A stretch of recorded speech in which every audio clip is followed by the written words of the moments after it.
नमस्ते दोस्तों। अभी हम बात करने जा रहे हैं वाटर पोल्यूशन यानी जल प्रदूषण। तो जैसे हमको मालूम है, जो भी वाटर बॉडीज है यानी कि रिवर्स या लेक्स या ओशन, ये सब समुद्र या कोई भी बॉडी जहां पे पानी रहेगा, चाहे वो रिवर के फॉर्म में यानी नदियों के फॉर्म में रहो, झीलों के फॉर्म में रहो, या फिर अलग अलग बॉडीज में।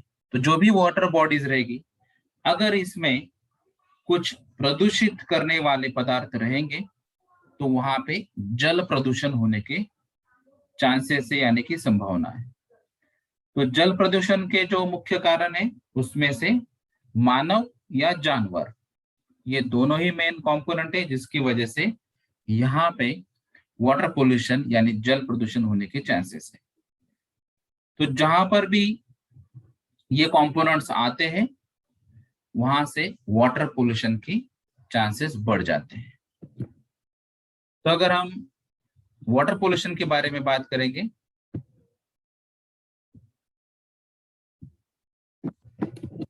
तो उसके अलग अलग सोर्सेस हैं। तो सोर्सेस में आज की डेट में अगर हम देखते हैं, जैसे जहाँ पे स्पेशली अर्बन सिटीज या एरिया की बात कर रहा हूं मैं, वहां पे सीवेज एक इम्पोर्टेंट इशू है। तो सीवेज जो हम जिसको हम मैला बोलते हैं, तो ये सीवेज वाटर अगर आपके रिवर्स में, लेक्स में, ओशंस में, जहाँ जो भी वाटर बॉडीज रहेगी उसमें अगर मिक्स होता है और वहां पे उसका अगर प्रॉपर ट्रीटमेंट नहीं होता है तो वहां पे वाटर पोल्यूशन के चांसेस है। उसके अलावा अगर हम इंडस्ट्रीज की प्रोसेसेस देखेंगे तो इंडस्ट्रीज के प्रोसेस में जो अलग अलग एफ्लुएंट्स आते हैं, एफ्लुएंट्स यानी कि क्या, कि इंडस्ट्रीज की प्रोसेस में, जैसे अभी यहाँ पे अगर हम जनरली बात करेंगे तो इन्फ्लुएंस यानी कि इनपुट, इंडस्ट्रीज में जो भी कुछ आप प्रोसेस यूज कर रहे हैं तो हर एक अलग अलग इंडस्ट्रीज में अलग अलग प्रोसेस रहेगी जो भी आप यूज करते होंगे, उसके बाद में एफ्लुएंट तैयार हो जाता है। तो ये इंडस्ट्रियल एफ्लुएंट, जिसको पोल्यूशन कंट्रोल बोर्ड के हिसाब से हम ट्रेड एफ्लुएंट कहते हैं यानी कि कमर्शियल। तो इंडस्ट्रीज में चाहे इलेक्ट्रोप्लेटिंग प्रोसेस रहो या कुछ प्रोडक्शन के लिए लाइन यूज करते होंगे या फिर कुछ वॉशिंग प्रोसेस रहेगी या फिर कुछ केमिकल प्रोसेस रहेगी, कुछ केमिकल रिएक्शन रहेगी, ये जो भी प्रोसेस रहेगी जहां पे आप पानी यूज करते हैं और ये प्रोसेस होने के बाद जो भी दूषित पानी आ जाता है, अगर ये इंडस्ट्री में होता है तो इसको हम एफ्लुएंट कहेंगे। तो जो भी केमिकल्स इसमें प्रेजेंट रहेंगे वाटर के साथ, क्योंकि ये वॉश करने के बाद या केमिकल रिएक्शन होने के बाद इसमें अलग अलग केमिकल्स यहाँ पे आ जाते हैं और ये हर एक केमिकल का अलग अलग कैरेक्टरिस्टिक्स रहता है और ये कैरेक्टरिस्टिक्स का अलग अलग एनवायरनमेंट पे इफेक्ट रहता है, या फिर आपके हेल्थ पे भी इफेक्ट हो सकता है, वाटर बॉडीज पे भी इफेक्ट हो सकता है, ये अलग अलग चीजें आएंगी। तो ये केमिकल्स का जो मैक्सिमम परमिसिबल लिमिट्स है पोल्यूशन कंट्रोल बोर्ड के हिसाब से, ये आपको कंट्रोल करना पड़ता है। और ये कंट्रोल करने के लिए जनरली इंडस्ट्रीज में रहता है ईटीपी यानी कि एफ्लुएंट ट्रीटमेंट प्लांट। तो एफ्लुएंट ट्रीटमेंट प्लांट के यूज करके आप एफ्लुएंट का जो ट्रीटमेंट है और उसके जो केमिकल्स का मैक्सिमम परमिसिबल लिमिट्स है, इसको आप कंट्रोल कर सकते हैं। अगर ये ईटीपी आपके लिए सफिशिएंट नहीं है या फिर ईटीपी प्रोविजन आपकी इंडस्ट्रीज में नहीं है, तो आपके यहाँ पे या फिर नियर बाय रीजन में अगर सीईटीपी प्लांट है यानी कि कॉमन एफ्लुएंट ट्रीटमेंट प्लांट, तो वहां पर भी ये आपका इंडस्ट्रियल एफ्लुएंट जो है वो आप ट्रीट कर सकते हैं, लेकिन आपको ट्रीट करना कंपलसरी। उसके अलावा जो इंडस्ट्रीज में ऑयल और जो अदर वेस्ट रहती है, या फिर जो आपके residential area, commercial area, road side में, बाहर ओपन स्पेस में, कहीं पर भी जहां पर भी ये ऑयल्स रहता है या फिर अलग अलग वेस्ट रहते हैं, जैसे कि आज के डेट में हम पैक फूड्स यूज कर रहे हैं, तो शायद वहां पे पैकिंग फूड्स के जो रैपर्स रहते हैं वो एज अ वेस्ट आएंगे। या फिर आप जो पेट बॉटल यूज कर रहे हैं, package drinking water bottle use कर रहे हैं, या फिर कोल्ड ड्रिंक बॉटल यूज कर रहे हैं, या फिर टिन पैक्स यूज कर रहे हैं, तो जो भी आप मटेरियल यूज कर रहे हैं या फूड यूज कर रहे हैं, कंज्यूम कर रहे हैं, उसके बाद में जो मटेरियल यूज होता है वो प्लास्टिक रहो, मेटल रहो, ग्लास रहो या कुछ भी, तो जो भी वेस्ट आता है, अगर ये वेस्ट पानी में चला जाता है तो वो एक्चुअली सोर्स बन जाता है वाटर पोल्यूशन का। जैसे कि आप ये पिक्चर में आपको दिखाई देता है कि अलग अलग प्लास्टिक प्लास्टिक बॉटल्स या कोई फ्लोटिंग मटेरियल जो भी रहेगा वो यहाँ पे तैर रहा है, तो ये वाटर पोल्यूटेंट्स है। और ये जो ऑयल है, तो ऑयल का कैरेक्टरिस्टिक्स आपको मालूम है कि ऑयल की डेंसिटी वाटर से कम है, जिसकी वजह से ये ऑयल जो है ये वाटर पे ऐसा फ्लोट होते रहेगा। अगर ये फ्लोट होगा और ऑयल की मात्रा कम भी रहेगी, फिर भी सरफेस एरिया वो ज्यादा कवर कर लेता है, और जिसकी वजह से ये एक्वेटिक लाइफ पे पूरा इसका इफेक्ट हो जाएगा। तो फिश या एक्वेटिक एनिमल्स जो रहेंगे उनकी भी डेथ हो सकती है, उनको सफोकेशन भी हो सकता है, उनको जो प्रॉपर सनलाइट पहुंचना चाहिए वो भी नहीं पहुंचेगा। तो ये ऑयल की वजह से भी ऐसे अलग अलग प्रॉब्लम हो सकते हैं। तो ये मेन सोर्स है। उसके अलावा है जो केमिकल्स रेन वाटर में डिजोल्व होने लायक रहते हैं, वो भी केमिकल्स हो सकते हैं, या फिर फर्टिलाइजर्स हो सकते हैं, पेस्टिसाइड्स हो सकते हैं, हर्बिसाइड्स हो सकते हैं। तो ये जो हम फार्मिंग में या अलग अलग जगह हम जो केमिकल्स यूज कर रहे हैं, जैसे कि ये फर्टिलाइजर यूज कर रहे हैं, हम पेस्ट को किल करने के लिए पेस्टिसाइड्स यूज कर रहे हैं, हर्ब्स को किल करने के लिए हर्बिसाइड्स यूज कर रहे हैं, तो जो भी केमिकल्स आप स्प्रे कर रहे हैं, तो उसके साथ में जैसे ही रेनी सीजन में रेन आता है यानी कि वाटर आता है, तो ये वाटर जैसे ही ये फार्मिंग थ्रू आता है, तो ये इसके फर्टिलाइजर्स के कुछ कंटामिनेशन, पेस्टिसाइड्स के कुछ कंटामिनेशन या हर्बिसाइड्स के कुछ कंटामिनेशन, ऐसे अलग अलग पार्टिकल्स जो 100% डिजोल्व नहीं हो चुके, वो एक्चुअली रेन वाटर के साथ आ जाते हैं। और ये रेन वाटर जब ऐसे अलग अलग रिवर को, लेक्स को या ओशंस को मिल जाते हैं, तो वहां पर भी पोल्यूशन होता है। तो ये ऐसे अलग अलग सोर्सेस है जिसकी वजह से वाटर पोल्यूशन हो सकता है। तो इसमें कुछ फिजिकल चेंजेस भी हो सकते हैं, कुछ केमिकल चेंजेस हो सकते हैं, कुछ बायोलॉजिकल चेंजेस भी हो सकते हैं, जिसकी वजह से अगर ये ह्यूमन बीइंग या एक्वेटिक लाइफ पे कुछ एडवर्स या नेगेटिव इम्पैक्ट करता है, तो उसको हम वाटर पोल्यूशन कहते हैं। जैसे अभी कुछ जगह कुछ थर्मल पावर प्लांट्स का अगर हम एग्जांपल लेते हैं, तो वहां से अगर जो पानी आता है तो वो हॉट वाटर रहेगा, तो गर्म पानी, तो ये एक्चुअली थर्मल पोल्यूशन क्रिएट कर रहा है। तो थर्मल पोल्यूशन की वजह से टेम्परेचर जो नॉर्मल था रिवर या लेक बॉडीज का, तो वो टेम्परेचर इंक्रीज हो रहा है। अगर टेम्परेचर इंक्रीज होता है तो इसका इफेक्ट डिजोल्व ऑक्सीजन पे होता है, डीओ। तो नॉर्मली जो डिजोल्व ऑक्सीजन का रिक्वायरमेंट है वो 4 ppm रहता है, यानी कि 4 पार्ट्स पर मिलियन। तो जो भी एक्वेटिक लाइफ या फिश रहेगी उनका जो ऑक्सीजन रिक्वायरमेंट रहता है, जो वाटर में डिजोल्व रहता है, उसको बोलेंगे हम डिजोल्व ऑक्सीजन। तो ये 4 ppm रहता है। जैसे ही यहाँ पे अगर टेम्परेचर इंक्रीज होता है तो ये जो डिजोल्व ऑक्सीजन है वो कम हो जाता है। अगर डिजोल्व ऑक्सीजन कम हो जाता है तो उसका इफेक्ट डायरेक्टली यहाँ पे एक्वेटिक लाइफ पे और एनिमल्स पे होगा। तो ये एक एग्जांपल था थर्मल पावर प्लांट का या हॉट वाटर की वजह से होने वाला। उसके अलावा ऐसे कुछ केमिकल्स हो सकते हैं, जो केमिकल जैसे ही इसमें मिक्स होंगे वाटर में, तो उसका रिएक्शन होगा और जो भी प्रोड्यूस होगा उसका एक्वेटिक लाइफ पे इफेक्ट हो सकता है या ह्यूमन बीइंग्स पे भी इफेक्ट हो सकता है। तो ये ऐसे अलग अलग एग्जाम्पल्स है जिसको हम वाटर पोल्यूशन कहेंगे। उसके अलावा जो कंपोनेंट्स है, जो सोर्सेस है, जो पैरामीटर्स है और उसके इफेक्ट्स क्या है, तो ये टेबल थ्रू हम देखते हैं शॉर्ट में कि जो पैरामीटर्स है वो अलग अलग इनऑर्गेनिक केमिकल्स हो सकते हैं, जैसे कि एसिड्स या कुछ टॉक्सिक मेटल्स, जैसे कि यहाँ पे लेड है, आर्सेनिक है या सॉल्ट। तो कुछ इलेक्ट्रोकेमिकल प्रोसेस है, कुछ इलेक्ट्रोप्लेटिंग प्रोसेस है, कुछ प्लेटिंग प्रोसेस है या पेंटिंग प्रोसेस है, जिसमें ये अलग अलग जो कंपोनेंट्स है ये यूज करना पड़ते हैं।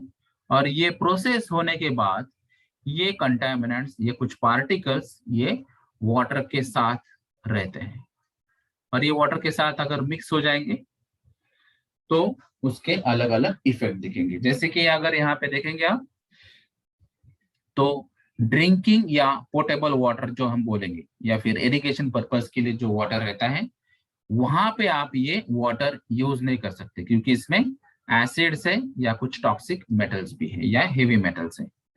तो ये ड्रिंकिंग में हमको, अगर हमने देखा तो IS 10500, तो ये IS कोड है जिसका एक्चुअली रेफरेंस है ड्रिंकिंग वाटर की जो क्वालिटी क्या रहनी चाहिए। तो ये जो ड्रिंकिंग वाटर की क्वालिटी है, उस हिसाब से अगर हम देखेंगे तो इसमें आपको हेवी मेटल्स का बहुत कम ppm में दिया गया है, और उस वजह से आप ड्रिंकिंग पर्पस के लिए यूज नहीं। उसके अलावा कुछ मेटल्स ऐसे हैं जो इरिगेशन के पानी में अगर मिक्स हो जाते हैं तो वो वेजिटेबल्स में भी इनकॉर्पोरेट होते हैं, और वेजिटेबल्स अगर हम खाते हैं तो उसकी वजह से भी प्रॉब्लम हो सकता है। ये कुछ केमिकल्स ऐसे हैं जिसकी वजह से कैंसर हो सकता है। जैसे कि हमने ये लेड के बारे में भी बात की थी, जिसको हम बोलेंगे कार्सिनोजेनिक मटेरियल।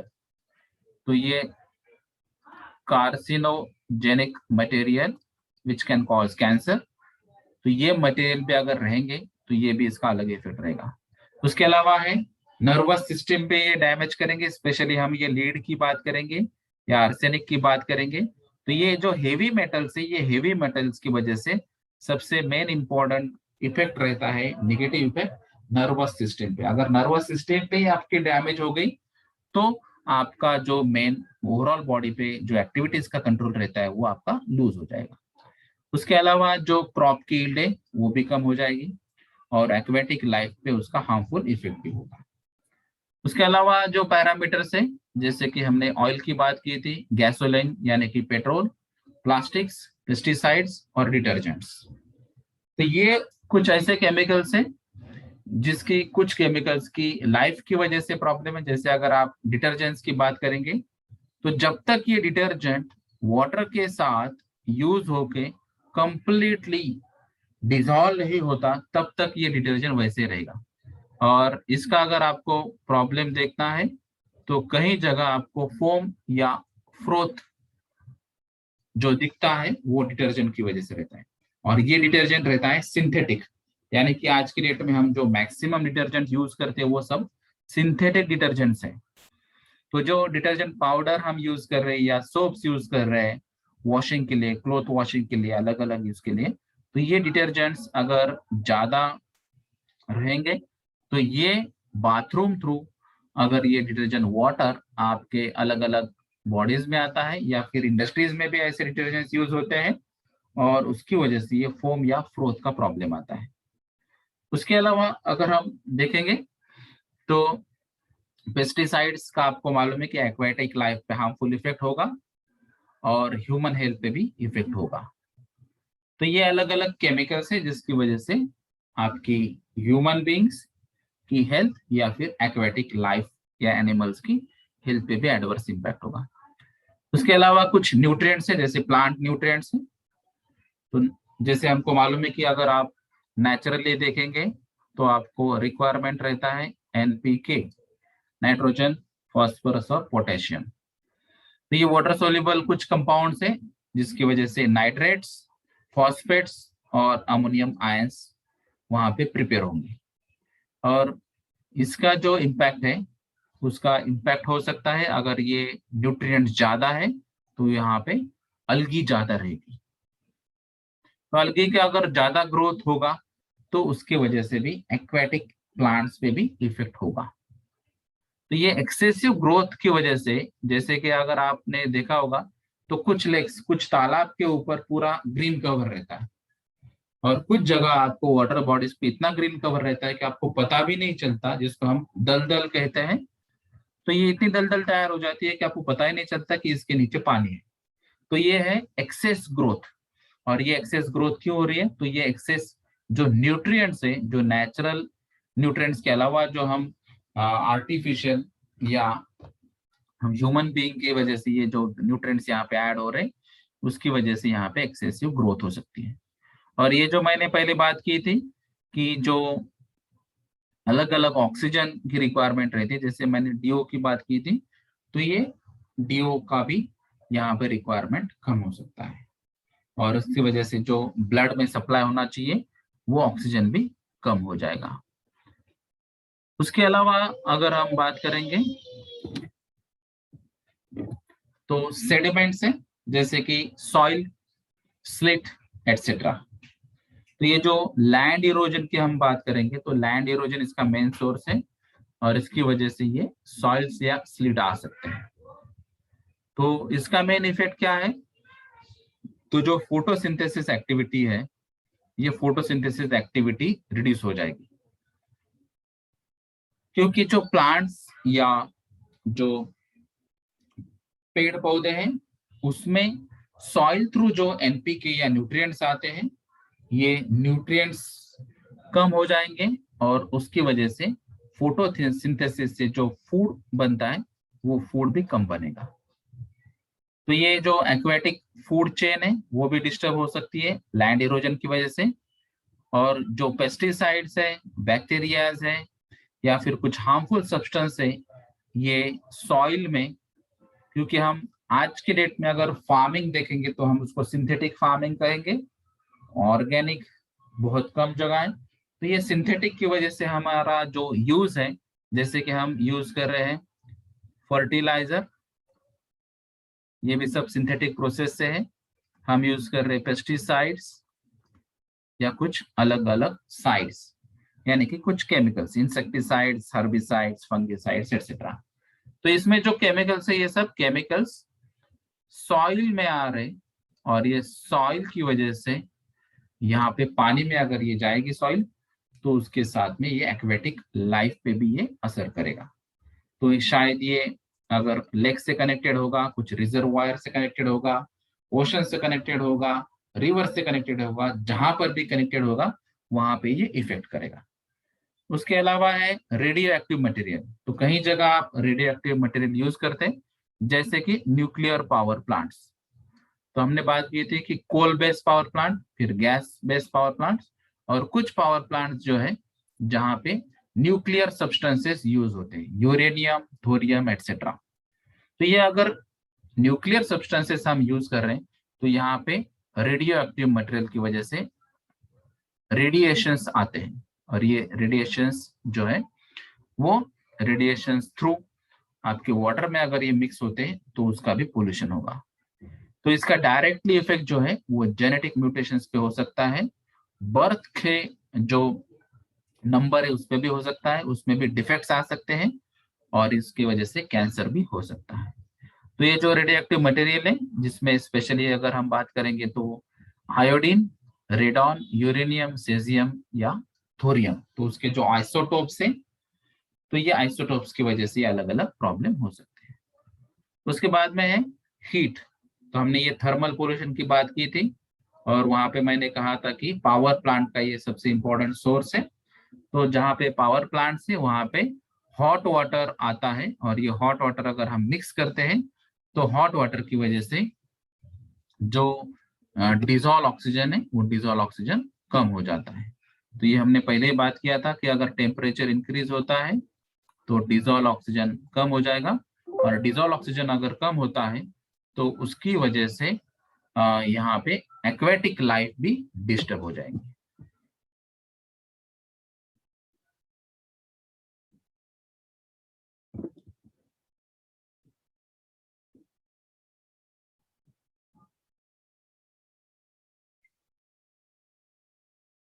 उसके अलावा ये अगर वाटर पोल्यूशन के बारे में हम बात कर रहे हैं तो यहाँ पे अलग अलग सोर्सेस है। तो उसमें है पॉइंट सोर्सेस और नॉन पॉइंट सोर्सेस। तो पॉइंट सोर्सेस में क्या है? तो पॉइंट सोर्सेस में जैसे हम बात करेंगे कि यहाँ पे जो डिस्चार्ज होता है स्पेसिफिक लोकेशन थ्रू, तो ये स्पेसिफिक लोकेशन यानी कि पॉइंट। तो जैसे हम पाइप की बात करेंगे, तो अगर कोई इंडस्ट्री का पाइप या रेसिडेंस का पाइप या कोई कमर्शियल बिल्डिंग का पाइप डायरेक्टली वाटर बॉडीज में या रिजर्वायर में ऐड होता है, तो वो पाइप को हम कहेंगे पाइप सोर्स या पॉइंट सोर्स। उसके अलावा कुछ डीचेस, सीवर्स या कुछ अलग अलग पॉइंट सोर्सेस ऐसे हो सकते हैं जो डायरेक्टली वाटर के साथ रिएक्ट होंगे या वाटर के साथ मिक्स होंगे। तो इसमें अलग अलग फैक्टरीज भी हो सकती है जो शायद आइसोलेटेड प्लेसेस में होगी, जिसपे शायद किसी का मॉनिटरिंग या कंट्रोलिंग नहीं है या फिर कम है। तो ऐसे कुछ फैक्टरीज पॉसिबल है, क्योंकि आज के डेट में बाकी एमआईडीसीज में ये पॉसिबल नहीं है हर जगह। तो जहाँ पे आइसोलेटेड प्रोसेस है या प्लेसेस है, वहां पे ये पॉसिबल हो सकता है। उसके अलावा जो सीवेज ट्रीटमेंट प्लांट्स है यानी कि एसटीपी, तो एसटीपी की वजह से भी ये प्रॉब्लम हो सकता है, जहाँ पे सीवेज ट्रीट किया जाता है और उसके बाद में ये एक्चुअली मिक्स किया जाता है रिवर बॉडीज में या वाटर बॉडीज में। तो ये भी पॉइंट सोर्स हो सकता है। और जहाँ पे माइंस है या फिर ऑयल टैंकर्स है, ये ऑयल टैंकर्स भी ऑयल लीक हो सकता है, वो भी एक्चुअली आपका पॉइंट सोर्स हो सकता है। उसका सेकंड है सोर्स नॉन पॉइंट सोर्स, यानी कि जो अलग अलग पॉइंट्स हम ट्रेस आउट नहीं कर सकते हैं, वो सब नॉन पॉइंट सोर्सेस है। जैसे अगर हम यहाँ पे देखेंगे तो लार्ज लैंड एरियाज हो सकते हैं, एयर शेड्स हो सकते हैं, जो एयर पोल्यूशन के साथ वाटर के साथ अगर मिक्स होते हैं तो वहां पे वाटर पोल्यूशन भी हो जाएगा। तो ये नॉन पॉइंट सोर्सेस है कि कहीं जगह चिमनी थ्रू एयर पोल्यूशन हो रहा है और वहां पे अगर रेन होता है तो ये रेन के साथ ये कुछ एयर पोल्यूटेंट डिजोल्व हो जाएंगे, ये केमिकल्स कुछ डिजोल्व हो जाएंगे और यहाँ पे वाटर पोल्यूशन होगा। तो ये नॉन पॉइंट सोर्स हो जाएगा। तो ऐसे कुछ एग्जांपल्स है, जैसे यहाँ पे कुछ बात की है हमने एसिड डिपोजिशन की या रन ऑफ केमिकल्स की सरफेस वाटर पे, या फिर क्रॉप प्लांट्स में जो आते हैं कुछ केमिकल, जैसे ये फर्टिलाइजर के भी हो सकते हैं, पेस्टिसाइड्स के भी हो सकते हैं, ये अलग अलग सोर्सेज भी यहाँ पे हो सकते हैं। तो ये सब अलग अलग नॉन पॉइंट सोर्सेस है, या इसमें अलग कुछ एग्जांपल्स भी अर्बन स्ट्रीट्स या लॉन्स, गोल्फ कोर्सेस या पार्किंग लॉट्स भी।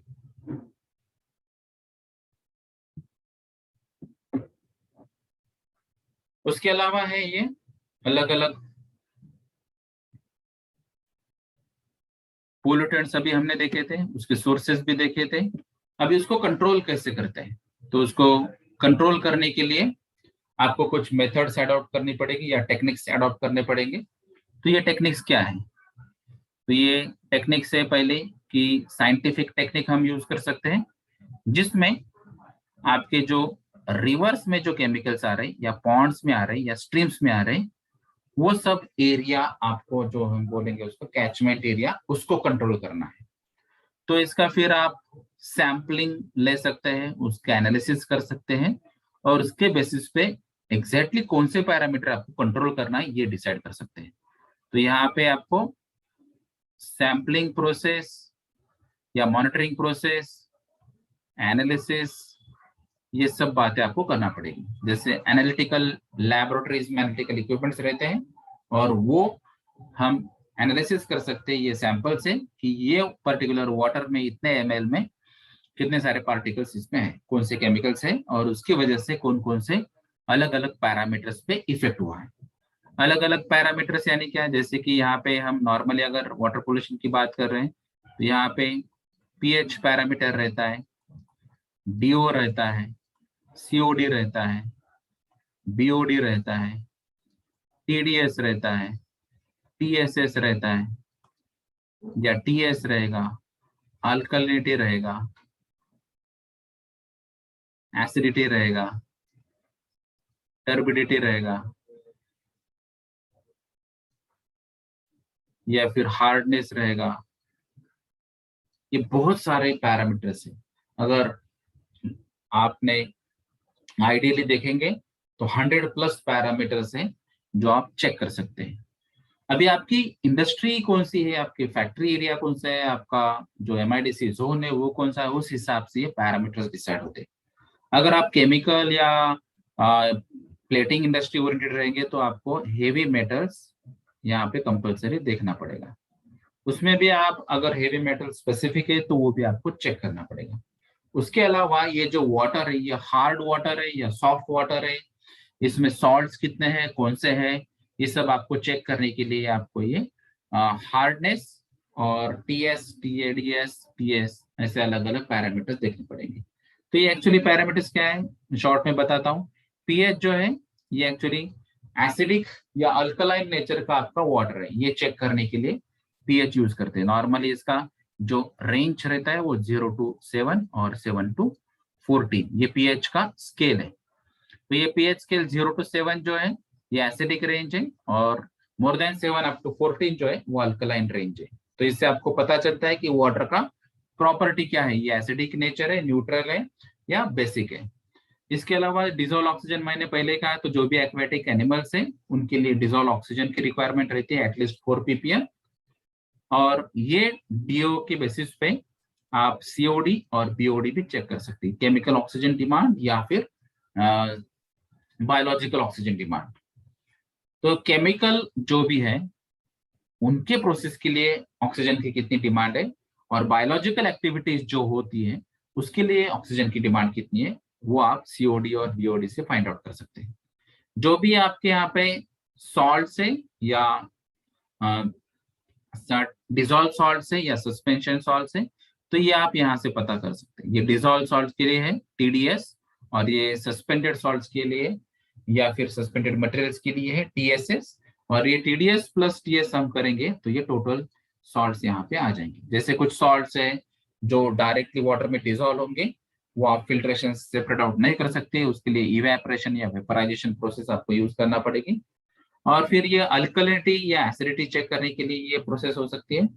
अभी ये जो टर्बिडिटी है, यानी कि इसमें सॉइल कितना मिक्स है या फिर मिट्टी कितनी है, इसके लिए हम टर्बिड वाटर यूज कर सकते हैं। टर्बिडिटी के लिए एक मीटर रहता है, वो भी यूज कर सकते हैं। ये इसमें कैल्शियम और मैग्नीशियम के कार्बोनेट्स या बायकार्बोनेट्स या क्लोराइड्स या सल्फेट्स जो है उसके बेसिस पे ये हार्डनेस डिसाइड होता है। तो यहाँ से हमको पता चलता है कि ये वाटर सॉफ्ट है या हार्ड है, तो ये हार्डनेस भी टेस्ट हो सकता है।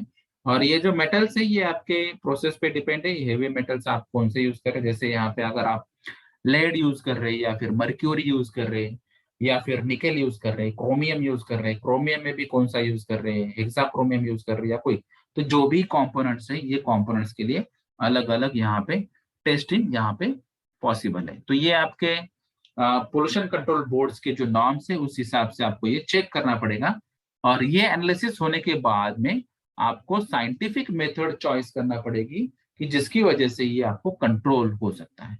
उसके अलावा आप रिसाइकलिंग ऑपरेशन के लिए भी जा सकते हैं। जैसे इंडस्ट्रियल प्लांट्स में जो वाटर वेस्ट वाटर आता है, वेस्ट वाटर को थोड़ा ट्रीट करेंगे आप या फिल्टर करेंगे और वो रिसाइकल करेंगे यानी कि वापस उसका प्लांट में ही आप यूज कर सकते हैं। तो उसकी वजह से क्या होगा, जो एफ्लुएंट आता है या ट्रेड एफ्लुएंट आता है उसका लोड कम हो जाएगा। उसके अलावा जो प्लांट्स और ट्रीज या फॉरेस्ट कंट्रोल पोल्यूशन है उसमें भी ये नेचुरल एयर कंडीशनर करके काम कर सकते हैं। तो यहाँ पर भी आप ये वेस्ट वाटर यूज कर सकते हैं। उसके अलावा जो कुछ स्पेसिफिक ट्रीज हैं जो सल्फर डाइऑक्साइड या nitric oxide as a pollutant, जो हम एयर पोल्यूटेंट्स की बात किया था, उसके बाद में वाटर में डिसॉल्व हो सकते हैं, ये वाटर पोल्यूटेंट बन गए। अभी ये वाटर पोल्यूटेंट को भी ये एब्जॉर्ब कर सकते हैं और ये ट्रीज रजिस्ट कर सकते हैं, तो ऐसे ट्रीज भी आप लगा सकते हैं। तो ये प्लांटेशन करना ऐसे ट्रीज की जरूरत है जहां पे सल्फर डाइऑक्साइड या nitric oxide as a pollutant रहेंगे।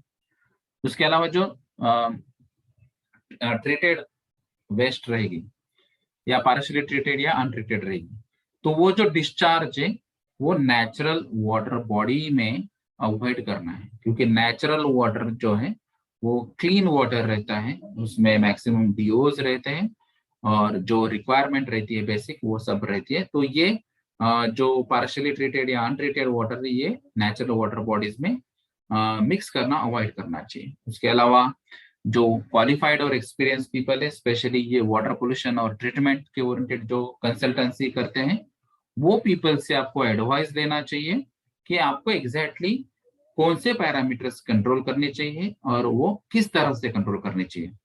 तो शायद उसके कुछ लोकल सॉल्यूशन भी हो सकते हैं, कुछ इक्विपमेंट्स के भी सॉल्यूशन हो सकते हैं, या फिर प्रोसेस में चेंजेस भी हो सकते हैं। तो जो भी इफेक्टिव आपको सॉल्यूशन लगेगा वो इफेक्टिव कंट्रोल आपको अडॉप्ट करना है।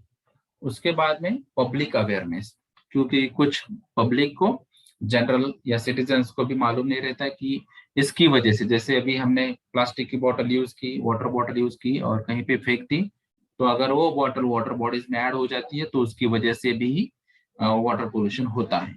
या फिर हम रैपर्स फेंकते हैं या फिर जो भी वेस्ट फेंकते हैं, तो कहीं पर भी अगर फेंकेंगे और रेन वाटर के बाद में अगर वो कैरी होता है रिवर बॉडीज में, लेक बॉडीज में या कहीं पर भी वाटर बॉडीज में, तो उससे भी पोल्यूशन हो सकता है। तो ये जो अवेयरनेस है, ये अवेयरनेस प्रोग्राम अलग अलग लेने चाहिए।